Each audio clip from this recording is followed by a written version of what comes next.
உடம்பு இளைக்கணும் அப்படின்னு டயட்டில் இருக்கீங்களா? அதிகமாக ப்ரோட்டீன் எடுத்துக்கணும்னு நினைக்கிறீங்களா? சோயா உணவுகளை எடுத்துக்கலாம். அதில் சோயா பீன்ஸ் நல்லதா, சோயா சங்க்ஸ் நல்லதா?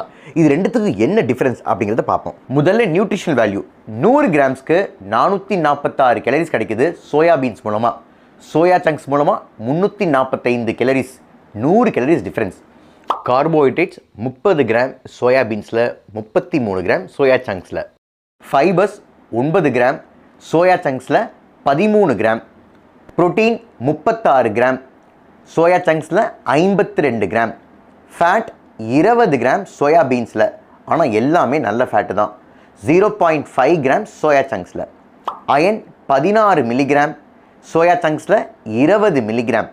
கால்சியம் 280 மில்லிகிராம் சோயா சங்க்ஸில், 350 மில்லிகிராம். இப்போ இதை பார்க்கும்போது சோயா சங்க்ஸில் புரோட்டீனும் அதிகம், ஃபைபரும் அதிகம். அதனால செட்டைட்டி இண்டெக்ஸும் ஜாஸ்தி.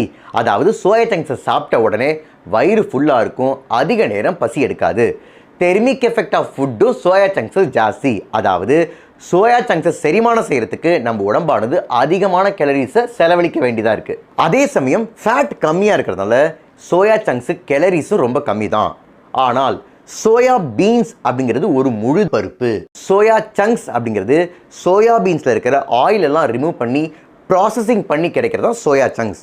இந்த ப்ராசஸிங்கில் எந்த ஒரு ஊட்டச்சத்தையும், அதாவது கொழுப்பு சத்தை தவிர எந்த ஒரு ஊட்டச்சத்தையும் நம்ம இழக்கலை. எல்லா நல்ல விஷயங்களும் அப்படியே தான் இருக்குது. ஸோ உடம்பு இழைக்கணுமா? சோயா சங்க்ஸ் எடுத்துங்க. உடம்பு ஏறணுமா, இல்லை உங்கள் ஹெல்த்தியான வெயிட்டை மெயின்டைன் பண்ணால் போதுமா? சோயா பீன்ஸ் எடுத்துக்கங்க. ஆனால் சோயா உணவுகள் எடுத்துக்கிட்டாவே ஹார்மோனல் இம்பேலன்ஸ் உண்டாகுங்கிறாங்களே. FDA படி ஒரு நாளைக்கு சோயா உணவு மூலமாக மேக்ஸிமம் 25 கிராமாக புரோட்டீன் எடுத்துக்கலாம். இதுக்கு மேலே ரொம்ப அதிகமாக எடுத்துக்கிட்டால் எண்டோக்ரைன் டிஸ்ரப்டாராக மாறிடும். அப்போ தான் ஹார்மோனல் இம்பேலன்ஸ் உண்டாகும்.